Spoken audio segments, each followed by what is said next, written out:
Creative Musings. I'm your host, Tracy Loring. I'm a coach, an artist, and an instructor. And today I have the pleasure of having Miss Sarah Martin on the call today. Sarah is a life and leadership coach. And today we're going to talk about all sorts of things, not the least of which is overcoming perfectionism and the overwhelm that might arise from that. So thank you for being here, Sarah. Always lovely to chat with you. I'm so glad to be here. Thanks for asking me to talk with you. Absolutely. One of the things I've loved about our many conversations since we met is just how open and honest you are about your journey and what you've gone through in your own life and getting to where you are. And one of the things that really resonated with me that I'm guessing will resonate with a lot of folks is this idea of being a recovering perfectionist. Yes. Yeah, can you tell us more about that and what that looks like for you? Sure. Yeah, so I have a long history with perfectionism, I would say. I was getting ready to say a healthy relationship with, but no, it's not. It was not healthy in my experience. Yeah, I have a history with perfectionism that I've kind of woken up to it, and I've sort of recognized how the drive to do things well that was instilled in me as a kid, and that I enjoyed with wild abandon and sort of joy and sort of the innocent, lovely version of striving to do well.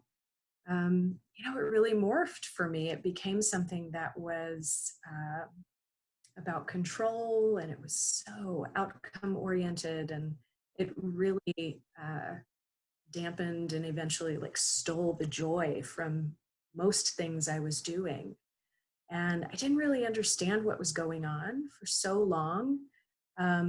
And it manifested in many different ways. It would, you'd handle on it, and then it would reinvent itself in a different form and sort of show up in a different way in my life anyway. And so I've had a lot of opportunities to dismantle different aspects of my own perfectionism and that drive to be perfect rather than experience the sort of joy and satisfaction of doing something well and doing something I love. So that's kind of my journey, my big picture journey with perfectionism. Yeah. How did you notice, what was the turning point for you to go, this isn't working and I need to do something different? At which time? Yeah, it's, I think the most, I don't know, I guess maybe one of the best ways to begin to talk about it is that, when I was younger, sorry, I just realized my phone is not off. There we go. When I was much younger, so I was a competitive gymnast when I was growing up, and I had Olympic dreams. And for the small town I grew up in, I was known for that. I don't know how true that is, but that was my perception. And I was traveling to different meets and, competing and doing well, and being written up in the little newspaper that, our small town newspaper. So it sort of felt very visible. And this was the 80s, right? So there were no cell phones or social media or anything like that. So this was as prolific as it gets, right? For a small town girl. And I loved it. And it was really fun. And I was amazed with what I could do with my body. And it hit on a bunch of creative elements, creative joy in me. I could sort of see in my mind's eye what I wanted my body to do, and I could put my body in space and do that thing. And, my people were entertained, and I could sort of do all these cool tricks, and it was just fun, right? Kids stuff, no big deal. But there was a point at which the joy of doing it was replaced with a need for the outcome to be a certain way. And I've sort of recently identified that this is kind of my tell. When the focus of the activity begins to be more about the results than it does about actually doing it, that's when I usually can tell myself, all right, we need to take a step back here. Let's just take a breath. Let's just pause and kind of look at the landscape of why we're doing what we're doing and what's really getting in the way here. And I think the most recent learning that I've had around it really has to do with embracing in a new way the difference between trying to fix my perfectionism. Right, so much of my life journey has been about fixing this thing that I perceived to be a defect, or something that just, I don't know if it was genetic lottery or like luck of the draw. I mean, I don't blame anybody for my perfectionism, but just like beyond my control, and this is just a thing that I have to fix. Once I stopped trying to fix this thing and I embraced the reality that we are contextual creatures, always operating in a context, and it's, our perceptions are sort of built up over time and they're not invented in a vacuum, right? We are the result of our contexts all the way throughout our life. And so there I found a little bit of compassion. Like, this is just a thing I do. It's not a thing I am. I am not defective because I'm, have this perfectionist tendency. And also, it developed out of something that actually was pretty great. There's nothing wrong with the drive to do well. In fact, that's a pretty good trait. But yeah, so softening around trying to fix it and really embracing not even a management mentality, but just kind of befriending it and saying, it's okay. It's not the thing that's driving my life. And I'm very clear about the things that are important to me. So I'm going to continue following that. And if the perfectionism shows up, it's a really good invitation to take a deeper look inside and why it's coming up. Fixing. Fixing. Right? Yeah. Man, Yeah. so tough. Yeah. So many of us, we spend so long trying to fix what we think about us as broken, and we're defining ourselves as broken. Yeah. And so we spend all of our time, energy, and focus on the fixing instead of going after what it is that we really want to have in our lives. And I love how you said that about the compassion that you brought to yourself and the refocusing, using it as a tell to go, oh, what's going on with me, and inviting a deeper investigation. That's something it's been resonating with me a lot lately, is this idea of inviting curiosity as opposed to a desire to fix or a desire to make something better. Instead, to look at it and go, what's actually going on underneath this? What could this be a sign of, or what could it be inviting me to look at outside of the thing itself? Absolutely.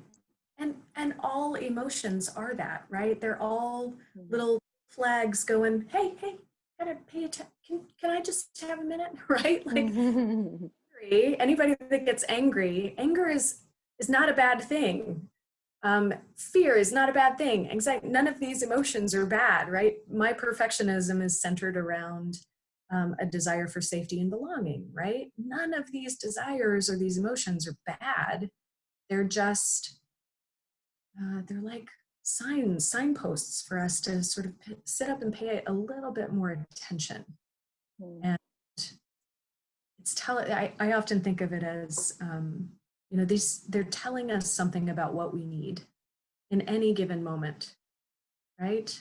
And if you are super happy in a moment, maybe you don't need anything. And bravo, how about some gratitude? Yeah, it's like, but they're all signals. They're all telling us in addition to being part of our experience, they're information, you know? Mm. Information data. Yeah. Yeah, If we look at it as data and information to do something with or not do something with, that sort of changes the yes, perspective. It's the meaning that creates the strife and the suffering, what we make it all absolutely. mean. So I love that idea of bringing it up. It reminds me of a Buddhist premise. And Thich Nhat Hanh, and I'm sure I'm Mhm. pronouncing or mispronouncing his name. I read a lovely book that he wrote and follow him in his teachings about doing inner child work and things like that. And at the beginning of the Mhm. book, he sort of outlines these premises around bringing up items in. We've got the ordinary world that we experience and the non-ordinary world that exists outside of that, and taking the time to actually look in that space and allowing the seeds of things to pop up into our consciousness so that we can look at them, shed light on them, and then they go back down. And each time they come up, they have less and less power over our Mm, lives because we're choosing to look at them, but to look at them with compassion. That's yeah. such a different approach to it. How long do you think it took you, just in general, not that there's a right or wrong to any of this, but Yeah. how long did it take you to kind of come to that place of grace and compassion for yourself around perfectionism, and what was Mm. the impact of not having gotten there before? Oh, those are great questions, Tracy. Um, Mhm. so, in the big arc of my relationship with my own perfectionism, I would say that uh, it was a gradual deepening in the big arc. There were times where I was more aware and open to it, and less aware, right? So it sort of had its ebb and flow.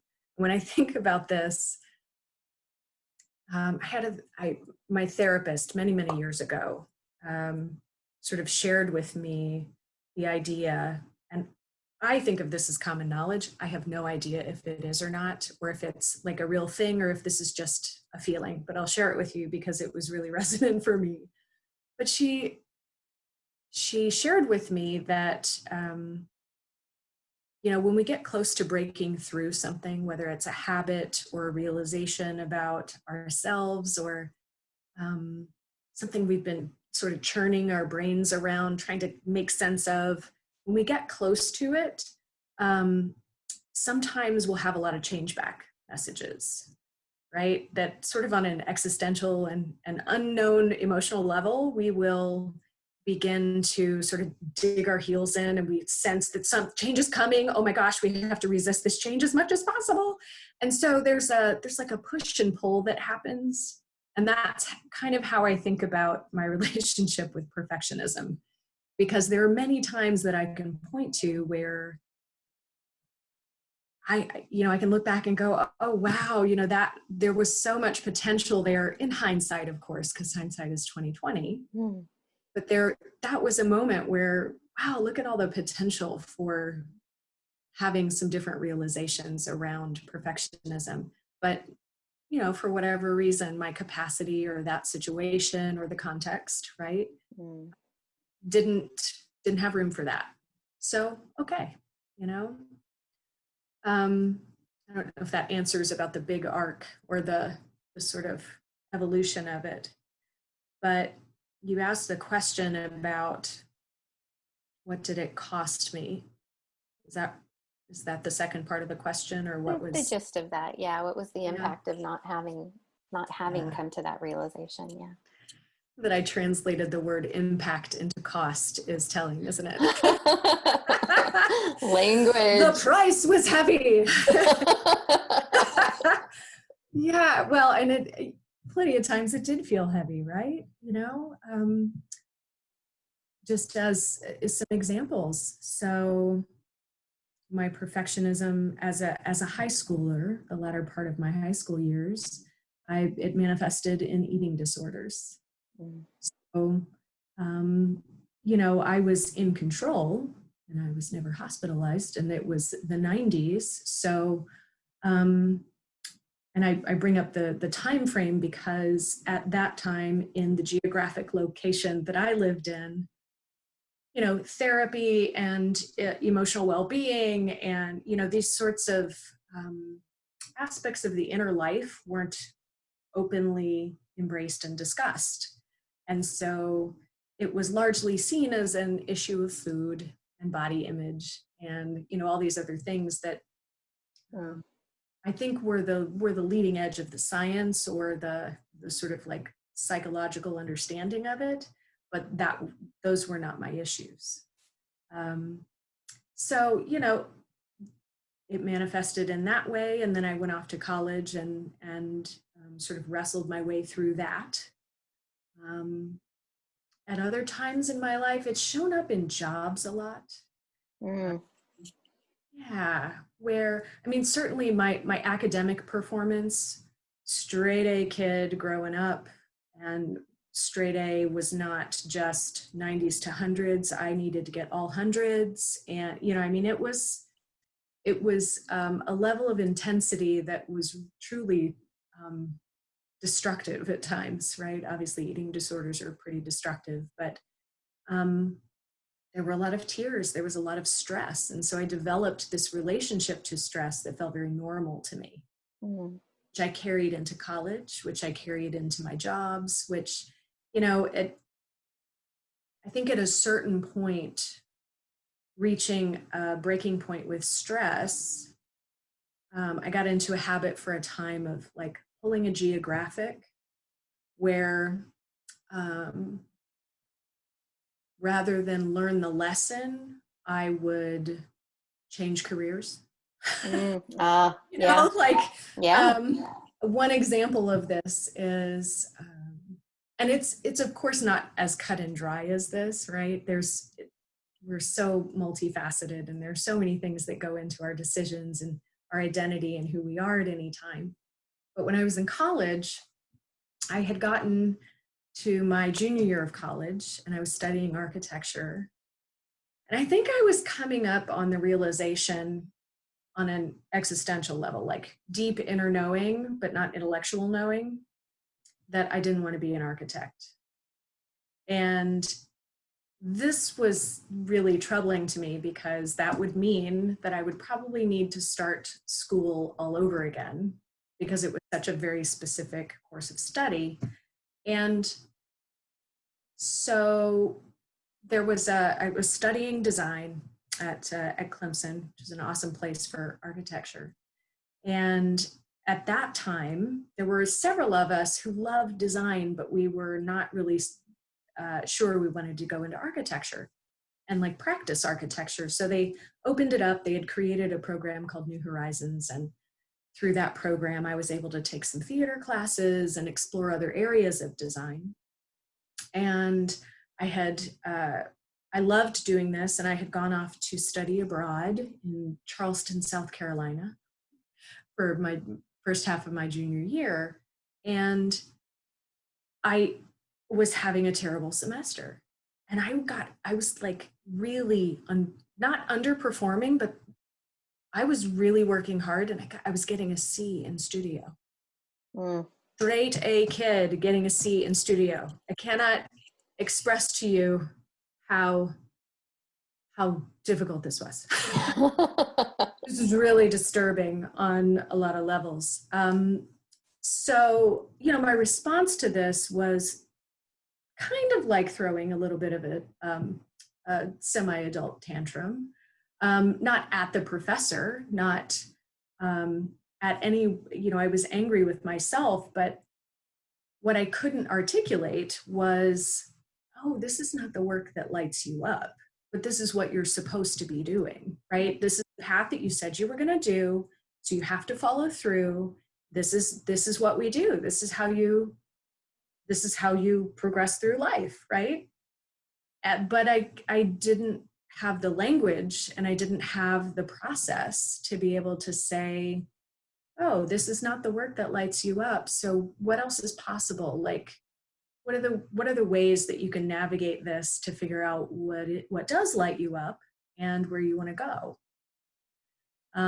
So the path I took was a sort of grand gesture of, I wrote a letter to, I think, my professor or the architecture program liaison people, and declared that I was joining this New Horizons program, and architecture is not my passion. This is not my thing. And just in defiance, I'm running off to Summer Stock Theater in Augusta, Michigan. This was my grand exit from architecture. Mm. And, and it was fine. I became a theater designer and I had, a 20-year career in theater. And that's awesome. It was exactly where I needed to go for where I was. But it didn't require the grandstanding gesture. It didn't the digging in of the heels or all of the inner turmoil, but I just didn't have the skills at the time, the emotional skills. Mm. And while I didn't pull a geographic all the time throughout my life, there are elements of that kind of like existential tantrum, the sort of pushback against like coming up to the edge of realizing that, oh, you're going to have to make some choices about what really matters to you, instead of just blindly embracing this path of excel, perform, results. Yeah, and I would step right up to the edge of it, and then sometimes go a little bit forward, or just spectacularly run away from it. Mm. Yeah, That gave me a chill as you were talking about that. Like, so often, we know what's true. We know what our truth is. That existential calling or crisis that you have, I interpret that as our truth, our intuition telling us. And we don't necessarily grow up developing that skill to listen yeah, to it and follow it. And so we don't have those patterns of behavior behind us to draw back on to go, oh yeah, this is a way to know, what's next for you and how to move forward in your life. We end up buying into the stories and society and the expectations and the things that we're supposed to do, especially in that age range, right? Like I remember growing up as in high school and, knowing, yeah, I'm going to go to college and I'm going to become a doctor and I'm going to find the cure for diabetes. And this is what I'm going to do. And it was like, very sort of, it was all laid out for me. And this is how it's going yeah, to happen. And this is how long it's going to take. And partly because there was an element of that was driving me, but partly because that was how it was done, yeah. and then when you're in that situation and you're like, oh, this isn't true for me. I was a fifth year senior in college, I get it. Oh, pre-med. And I was like, this isn't what I want. wow. It's not what I want. And so I ended up changing my degree, getting my degree in psychology. And to your point, I had gone down a path that was not overly specialized, but it was a pre-med path. So it Oh, was a very, courses were at a certain level and all these different things. And to get a psychology degree, actually to go back and redo a bunch of stuff because oh it needed to man. be with a Mm-hmm. different focus. And ended up adding time to my college career, but it served me in the end. But how often do we follow through because we think we need to Yeah. versus because it's really true for us? And I love the language you use around that pull, and that I can feel it as you describe it, like that stepping in and like, oh, but then, no, that's not how we do it. Not gonna go there this time. Yeah. Yeah, that push and pull. So what changed for you? Like what was it that you did? And you mentioned, I heard you say that it sort of evolved over time, but is there anything you can point to that helped you develop that grace for yourself, that compassion to say, okay, this perfectionism that I've been dealing with my whole life is part of me and I can embrace it and not try to fix it. Like what helped you come to that conclusion? Yeah. So give me a second to touch into that. Hmm. Hmm. Yeah, so there's a couple of examples or a couple of moments that are coming to mind as pretty pivotal around this. And I'll try and keep it brief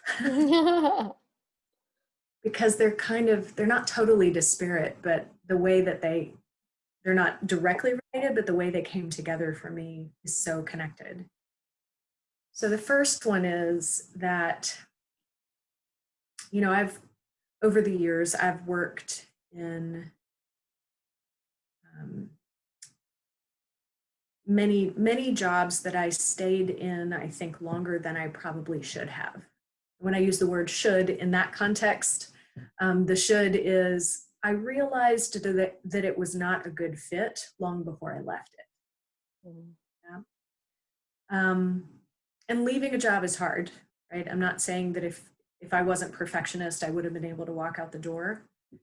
But my reasons for staying were so tied to an assumption of identity, or I got to do this job in order to make it to this next thing, that it was very, I saw it in terms of a lineage of building something, which was, like you were saying, that it was all mapped out, and I needed to do all the things and check all of these boxes. And then this magical destination, years in the making, to which I would eventually arrive, would happen. And so the first thing, I was working at a university in New York, and I was working with a woman. She was a scenic artist. Her name is Valerie Light. She is an amazing artist. She's an amazing designer. And I admired her so much, and loved working with her. And after a couple of years at working at this university together, she put in her notice and she left. And we've had several conversations over the years. I haven't spoken to her in quite a while, but I remember talking to her and saying, "Oh, but I thought I really thought that you liked this job." And she was like, "Oh, I did. Yeah, this was a great job, but you know, it was time for me to move on to this other thing." And she ended up starting her own scenic art studio and being a business owner and totally rocking it. And she wanted to do more design, and so she just arrived at a place. And gosh, I would hate to be speaking incorrectly for her, but this is what I remember of it. She had arrived at a place where she wanted to do different things, and she recognized that this job was, while it was wonderful, was not necessarily going to allow her to do those things. And so she made a choice and left. And I was like, wow, what is that like? You can do that? You can do that, right? Yeah. And so, over I loved what I was doing. And yeah, over the years, eventually I um, my mom was a part of this, right? So my mom got very sick while I was teaching, and she had a very long illness, and I got to spend a lot of time with her during that illness, which was such a gift. And it was so difficult, and it was a very precious time to me. And when she finally passed, well, during the months of her being sick, there was a lot of negotiation that I went through about, oh, I need to stay in, we were in Tech Week for a show. And for any non-theater people out there, Tech Week is, you don't leave Tech Week. Like it is sacred. You are there. It is exhausting. It's not enjoyable, but it is the last chance to get the show right. Right. So dedicated perfectionist or dedicated theater enthusiast or anybody with any integrity in their work who works in theater is there for Tech Week, right? Mm. So but my mom was sick and she needed me to come, and my mom never asks for me to come. So I remember, like, it just as an example, the negotiation internally that I went through of, oh my God, I have to go home. And then something happened with the show and I was like, I can't go home. And I called her and I was like, I can't come home until tomorrow, just like this back and forth.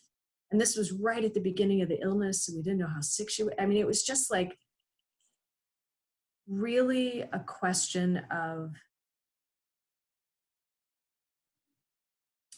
looking back, it's sort of like self-determination, right? And priorities and values and, all of these things that had not been tested in a very, very long time. Mm, And in the absence of having them tested in a way that mattered to me, mm, I had just kept doing the status quo, right? You just keep pursuing, you just keep going for the best work that you can do, or driving ahead and checking the boxes, right? So I think those 10 months were really pivotal, her 10 months of illness, because it was a consistent and gradual dismantling of the illusion of what was important that I had built up for most of my life. Yeah. And in the process, of traveling and being with her and having my um, these illusions sort of dismantled at the same time, I was getting real clear about what was important. And it might sound cliche, but like your relationship with your family, right? Like mm, that, having the opportunity to recognize anew what family meant to me mm, as a single person living in New York City, you know, mm, like, mm, oh, this is not a thing that I have focused on at all. I came from a great family that was always there, but having the opportunity to choose it and mean it and prioritize it, um, yeah, was really, really important for me. mhm, And going through that kind of experience, that kind of consistent, vigilant process where you have no control. There is no perfectionism in cancer, right? mm, There's no process of being able to determine the outcomes. There's only, sitting with your mom in the hospital and rubbing her feet, holding her hand, watching a TV show, reading a book. It's very simple, a simple redefinition of what matters. Yeah. mm, mm, And knowing ultimately what the outcome is going to be, which mm, is what you want. But it really refocused me on allowing space for the moments to unfold as they do, and to just let them be what they are for that moment. mm, And that, I think, had some of the greatest impact on being able to embrace the context of perfectionism. Like, I'm feeling this thing right now. What's going on? You know? Um, Again, it was in concert with losing my illusions and sort of having my eyes opened to my own agency and choice in a very different way. Um, but yeah, after she passed, um, there was of course, grieving, but I think I was grieving a lot more than her passing. You know, there was grieving the illusions of what you've built your life on. It's not a small thing.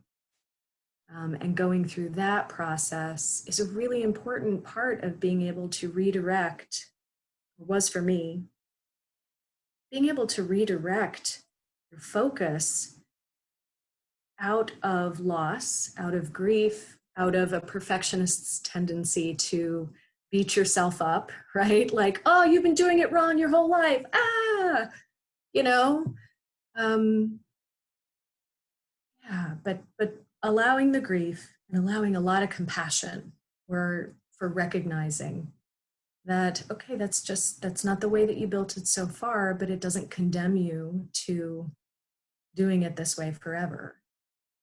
Yeah. So a few years after she passed, my contract was not renewed at the university. And it was surprising to me. I thought that I was going to have it renewed. And when I lost that job, I had another clear moment. You know, I said earlier that it happened kind of in stages. So I had Mm-hmm. these giant openings of awareness. And then I would live my life for a few years and respond and sort of make choices with this new awareness. When I lost that job, it was like a hard stop. It was a hard stop because suddenly I was like, oh, yeah, none of this other stuff matters. Like, despite my awareness, I moved into building my life in a way that sort of like felt like it incorporated the new awareness, but there was still more to learn and there was still more to dismantle. And so when I had that hard stop on what I had been working towards for a very long time, um, yeah, by the grace of God's, I was able to see it as an opportunity. And I was like, okay, so the way that I've been doing this isn't serving me anymore. So I better try something different. And I think just the buildup of a few of these things, right? Valerie's courage to just kind of walk away and go, nope, I'm gonna try something different. Cool. And my mom's passing, and then this loss of this job. Yeah, it just kind of all came together in that moment, and I was like, if I were to start leading with myself in a different way, leading with what I wanted and what felt more true to me, what would that look like? Mm-hmm. A very slow and scary process of starting to operate from that space started. You know? I love those questions. You know, it reminds me, I took this course from Steve Linder at Strategic Brain, and I'll leave all these links in the description if Okay. anybody's interested in uh, looking into any of these things. But it was a neurostrategies course, and he talked about this thing called the Mm. big tick, and that's how he described it. But essentially, it was you're going along through life, and this is a pattern that happens in individuals, it happens in organizations. But you're going on along through life, and everything's fine, and then all of a sudden, it's not fine, and so you start to go down Mm. this dip, right, until you get to a point where you're like, this isn't working anymore. Yeah. And some people opt out of the equation, or some people go, I need to do something different. And so you make the decision to make a change, and Yeah. then you start to come up, and where you end up is at a different level. So if you started here, you end up here, Mm-hmm. right? Yeah. At a different level, and this is the new version of you, right? And then Yeah. you're going along, and it kind of repeats itself. So you kind of go along, you're at a different level, and it repeats. And so one of the things he talked about with this was, what can we do to get to the new level without having to Mm-hmm. go through the pain? Mm. Thinking about your experiences and what you've learned, and the grace and the compassion. I keep using this word Mm-hmm. grace, it just keeps coming to me, but the compassion that you've developed for yourself. What would you say to someone who is also struggling with, maybe struggling's an overemphasized word, but sees that pattern of perfectionism in themselves, sees them, I loving doing the geographic, I love that. I pulled the geographic, seeing that pattern and going, okay, I'm still here, and I know I want to be here. Yeah. What could you say, or what advice would you have for them to take a shortcut without having to go through that big Yeah. dip to get there? Yeah. what I would say is, well, so my experience is that whenever I would want to take the nosedive, the dip down, um, want to is not necessarily the right word, but the right phrase. But whenever that would happen for me, it was it was about fear. It was about being afraid to dive in and look at what was really happening. But I also think it was distinctly about a perceived lack of support. Because on the one hand, diving in and really understanding why the heck am I doing this over and over and over again, right? For me, it was not a pleasant experience, right? Um, so there's, the fear of what happens if I'm imperfect. It's a really scary question when you are truly in perfectionism. And finding the spaces that are safe and supported to explore that question as much as you are able in the moment, I think is a great way to, I call it de-escalating the stakes. Mm. In perfectionism, the stakes of everything feel ginormous, right? That anything that isn't going according to plan or is just a little bit off has for me, it had the opportunity to bring the whole thing crumbling down. And the whole thing was like my life, right? So the stakes don't feel small. But being able to have an open conversation with anybody, and it doesn't have to be a therapist, right? A therapist was hugely instrumental for my growth, but it could be a friend, it could be a family member, it could be a recovering perfectionist that but finding a way to demonstrate to yourself that you are not alone and that it's okay to just like talk about some of the things, because when you start to externalize the perfectionist tape that you're rolling in your head, um, it becomes separate from you and it becomes a thing that you can kind of hold in your awareness and say, whoa, look at that. And that's helpful for it to become information. Information and data, as you said earlier, it's neutral, right? And as you said, the meaning we assign to the data is the thing that gets really painful.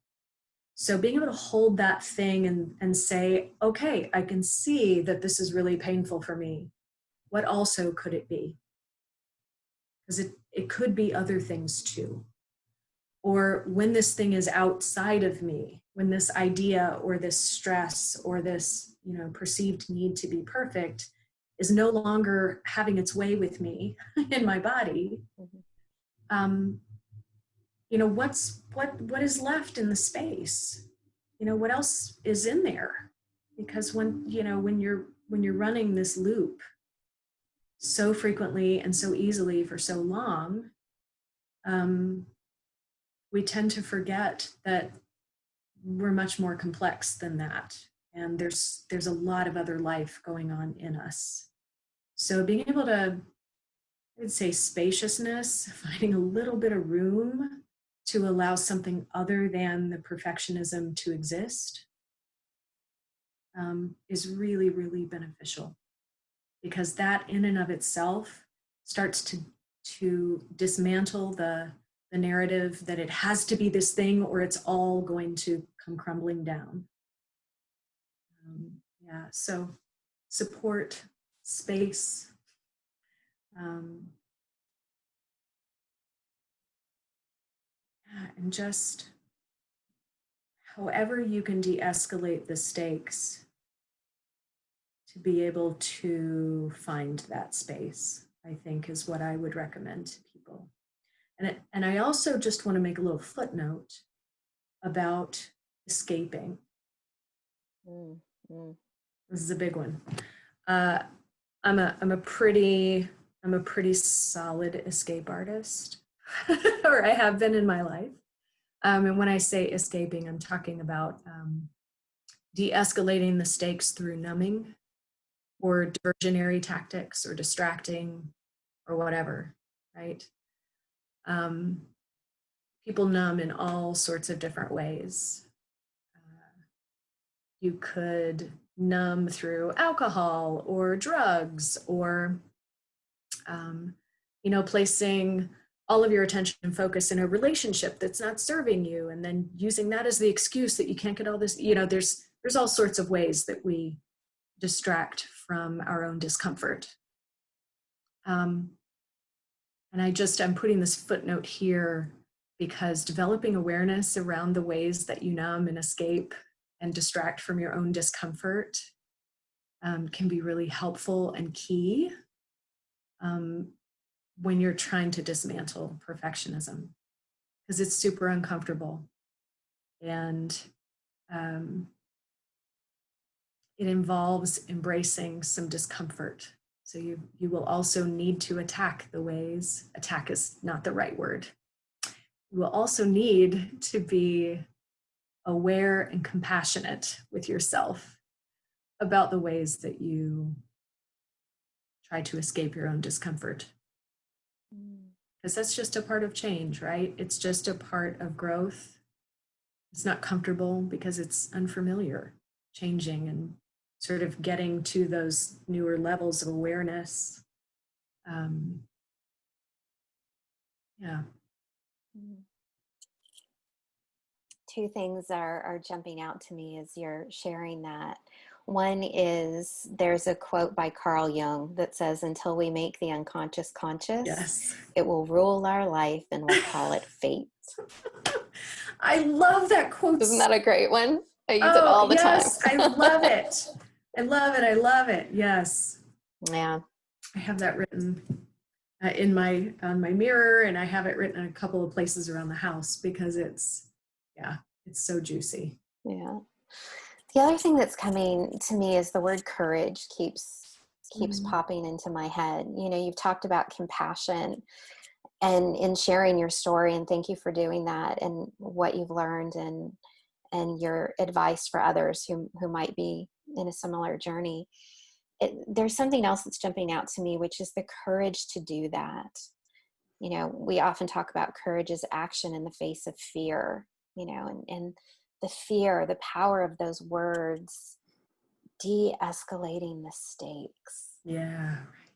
Just those words just really landed in my body. Like I felt it in my chest, the weight of that, and the enormity of what is at stake and the sense of what that is, and the courage to look at that through a different lens, the courage despite the fear and in the face of it, to still look at it and go, okay, this isn't who I am. This isn't all of me. Might be part of me, but it's not all of me. And there's something more, and being willing to look at that despite that is really powerful. Yeah. And it's, as you were talking about that and reflecting on this specific word courage, what was coming up for me was that the reason for me that de-escalating the stakes is so helpful is that it allows room for change to happen incrementally instead of doing that thing that is pulling the geographic.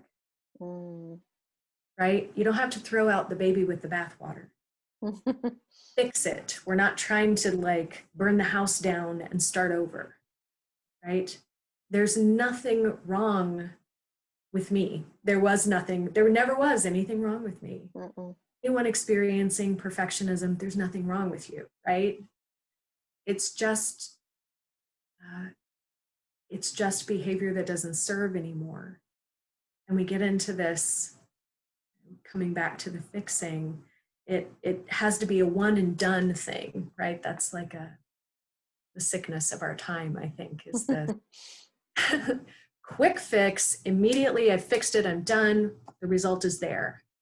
But this kind of whole heart change, whole heart shift. And it's when I say whole heart shifting, I guess I'm thinking about like coming back to my whole heart. Mm. It can happen incrementally, and it makes it no less important and no less profound and no less right. It is perfect in the imperfect way it unfolds, in whatever way it unfolds. The hope is to let it unfold. And that's little steps, right? Little bits over time. Give it time to sink in, you know, see how things look once you've made a little change, and live with that for a little bit. You know? Yeah. Mm. Mm. Thank you for that. Mm. Yeah. One of the things we've talked about before is the relationship between perfectionism and overwhelm. I'm wondering if you could talk to us a little bit about that and what you've been learning about that relationship. Yeah. It's such, man, they are thick as thieves for me. Like like very close cousins. Uh, they skip hand in hand all the time in my life. Yeah, de-escalating the stakes. So when the stakes are super high like that, when it's my whole life is going to crumble if this thing doesn't happen, whatever, you know, fill in the blank, whatever the thing is. Um, yeah, a lot of times what would happen for me is I I couldn't guarantee the perfect outcome, like I couldn't see a path to it. And I was overwhelmed with all of the emotions that went along with the possibility of not being able to deliver the perfect outcome. And as I've um, become more acquainted with my emotions and friendly with and embracing them, even the uncomfortable ones, what I'm recognizing is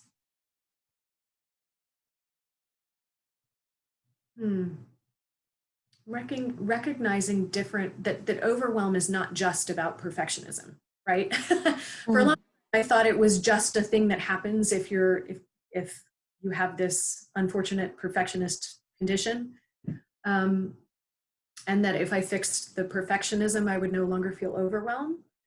Yeah, that's a big fat lie. It's not true. So yeah, it was a little surprising to me to realize that I could make better choices that were a better reflection of me intrinsically, like my essential self, and still experience tremendous overwhelm. Um, yeah, and it was really because I hadn't yet, for me, I hadn't yet figured out how to, in real time, moment to moment, sit with and regulate and be with my own emotions, the full range of it, right? Mm. Still Mhm. kind of operating in a sort of one note emotion. I am happy. I am not happy. You know, it's binary kind of, I'm either this or I'm this. And it didn't allow for um, me to be overwhelmed and still excited by the thing I was doing. Right? I was like cutting off half of my emotional experience because I was still focused on just trying to eradicate certain things. So, yeah, so overwhelm has become kind of fascinating to me, especially right now in the pandemic. Mm. Mm. Anybody is immune to overwhelm right now, and it shows up in a lot of different ways. And everybody does overwhelm differently, right? So there's no formula, there's no magic fix for making overwhelm go away and never ever come back. I mean, that's Mm. any emotion, but you know, the stakes feel really high right now in a pandemic. There's a lot happening that we have no control over. So this feels like very familiar territory to me. And I have been spending a lot of time thinking about what needs to happen, to what kind of tools can be implemented. What do people need right now to be able to manage their overwhelm in a way that allows them to continue to function, um, not just function and get by, but to continue to thrive and stay connected to their essential self. There's so many external threats to our ability to connect inward Mm, and recognize ourselves. mm, Yeah. So the the anxiety, the fear, the anger, the desire to check out, like whatever form overwhelm is taking for you, what are the things, that the tools that can be used to root back down, kind of go get out of the external realm and just like come back in, right? Do the wholehearted return, um, and see what's true for you just in this moment, you know mm. sort of what I've been spending a lot of time with overwhelm lately, thinking about. Yeah. Yeah, that's, you mentioned truth again, coming back to what's true for you. And as a tool, a way to reconnect you. I love that, reconnecting back to your heart. Again, that's something that really resonates with me, to give you a way forward. So that's really lovely. And you have a workshop that you're launching, or a I course? do, Yeah. yes. So it's in the beta stages right now. Actually, I'll probably be launching again in October at some point. Um, yeah, I have created a program called Eliminating Overwhelm in 15 minutes a day. Mm. Um, and it's not a lie. Possible. Um, I started doing I work with embodiment, and it has been a game changer for me, because so much of my anxiety and stress was sort of separated me from my whole body experience and my Mm, whole experience in my body. So, you know, discovering that my body is more than a brain taxi, as Mark Walsh would say, yeah. and recognizing that I am a body and my body is part of my subjective self, um, was really big, because once I started listening to what was happening in my body, uh, I I knew things very quickly and immediately, and it's a resource for information, and it can also generate new realities. So this program that I've created really helps people stop the cycle of overwhelm and uh, develop an awareness in the body, and also just generally as an observer of how you're being at any moment, in order to begin to dismantle some of the cycles, the thought cycles that go with overwhelm. I described a lot of cycles in relation to perfectionism, and they relate, right? It feels a lot like overwhelm, where you're just kind of thought loop, thought loop, thought loop, and I can't function. Mm, So the focus of this program is to teach people very simple somatic embodiment practices that can literally bring your nervous system back to you. mm, mm-hmm. Restore very quickly your ability to think cognitively, to get out of the fight, flight, freeze, fold, fawn, friend reaction, or I think the other way I've heard it is fight, flight, freeze, appease, Mm, dissociate. mm, So, but we have those responses, and we're operating from a part of the brain that does not have rational thought available to it, and all of our energy is being put into this part of our brain, so we don't have anything else. So I thought, it's not fair for us in the embodiment world, and a large part of the coaching world, to have this information and these tools and techniques and not give it to people in mass, right? Mm, mm, Thing I was hearing, I was talking to a lot of people that were overwhelmed, but they also had barriers to entry, mm-hmm, particularly right now. I don't have the time. I don't have the bandwidth. I can't have an hour-long coaching session. And the reality is it doesn't take an hour. Like you don't need a coach to take you through every single aspect of how to get out of your overwhelm every time you're experiencing it. Some of this is about teaching specific tools that you can use. But what I've tried to do with the program is provide a kind of coaching process that doesn't require contact all the time, and then provides an opportunity at the end of each week. It's a 4-week program. At the end of each week, to have a kind of laser coaching session that anyone participating can bring in a specific challenge from their life related to overwhelm that we can get really targeted with very quickly, and give more tools, sort of make more three-dimensional things that they have learned through the week. We can sort of deal with what is happening in real time in their lives so that they can integrate the learning. And this is what's really important to me, is the integration over time is what breaks cycles and patterns of behavior. mm, It's anti one and done, but it is also not having to dedicate 24 months of coaching every week. It's, which is amazing if you can do it. Like, yes to that.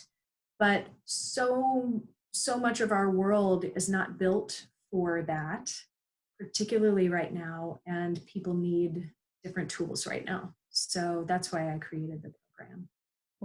Thank you for sharing that. Yeah. Yeah, the embodiment piece is such a powerful, powerful tool. Mm.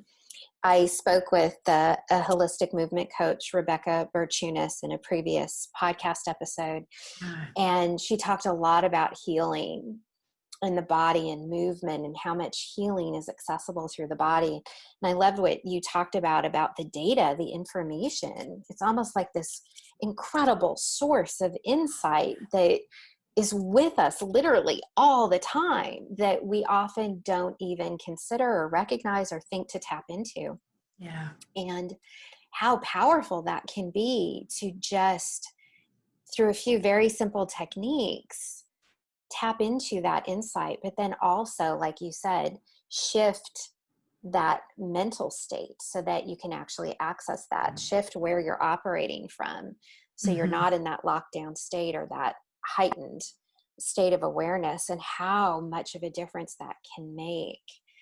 That's incredibly powerful. And I've seen this come up pretty frequently with Yeah. my clients as well, especially this year, just the amount of Mm. overwhelm from everywhere. It's sort of Yes. coming at you from different aspects of your own life, but then we don't exist in a vacuum. So the people that we are connected to are also experiencing it as well. And it becomes sort of this exponential level of Yes. Oh, stuff that's just coming at all of us. And so having access to those tools sounds like a really wonderful thing to have out in the world.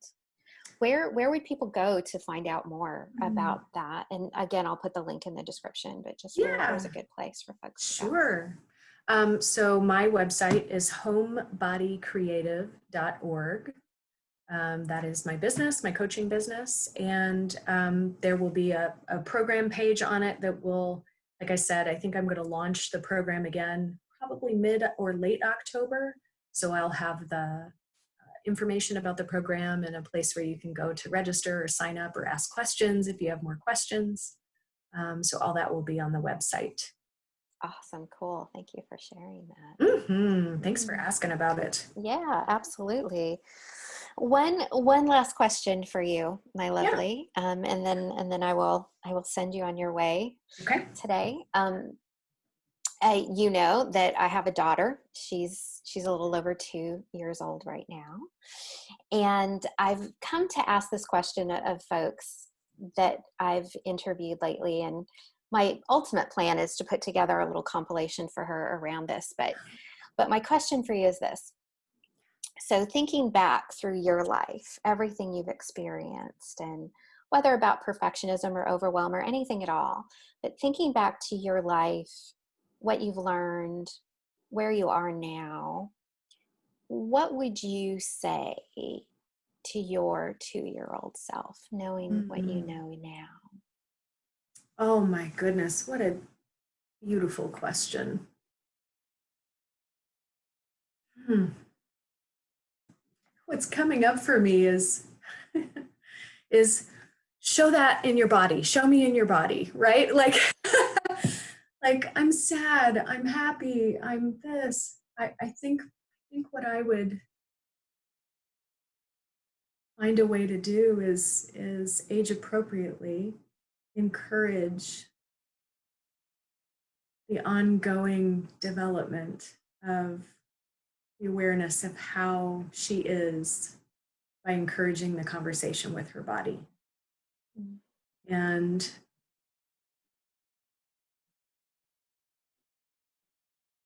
you know, there's so much stillness and sitting still and being quiet. And there is so much sort of forced on us that is not our nature. And we are conditioned out of our very natural ability to know ourselves emotionally. And so, yeah, that's what I would say to my 2-year-old. I would say, and I'm thinking about my 2-year-old self as I say this, right? Yeah, yeah. Well, I would be like, just let's go explore this thing and show me in your body and wiggle your body and have a dance party as much as possible, and just express with the whole physical self. Um, Develop the physical awareness alongside the intellectual knowing, and keep the flow between the mind and the body uh, as fluid and natural as possible for as long as possible. Yeah. That's beautiful. Thank you. That got me a little verklempt. Oh, Because I see her do it, you know. We it's do this thing, natural. wiggle, Oh. wiggle, wiggle, wiggle, and we just sit and do it. And it's natural. Yeah. I learned so much from her. Oh, And I bet. just watching her and be herself and learn and decide things about the world, but also she is so in her body because she hasn't been socialized to be out of it yet, you know? Yeah. And Yeah. I love that. And she does all kinds of funny things that make me laugh. But I yeah. remember seeing a friend's daughter when I lived in New York. Her daughter must have been 2.5, 3 years old. There was some music on, and she was completely unaware that we were watching her. Mm, And it was just a completely an unconscious, instinctive thing she started doing. She just started moving her body. And it was kind of half a dance, half a trance, but she was just connected to this music, and it was instrumental, and it didn't have like rhythm, it wasn't like a funky pop song or anything. It was just, it was otherworldly to watch her do what she just naturally felt like she wanted to do. mm, And my friend and I were watching her and kind of nudging each other, like, do you see what I'm seeing? Like, oh my gosh. And she did it for like 3 minutes.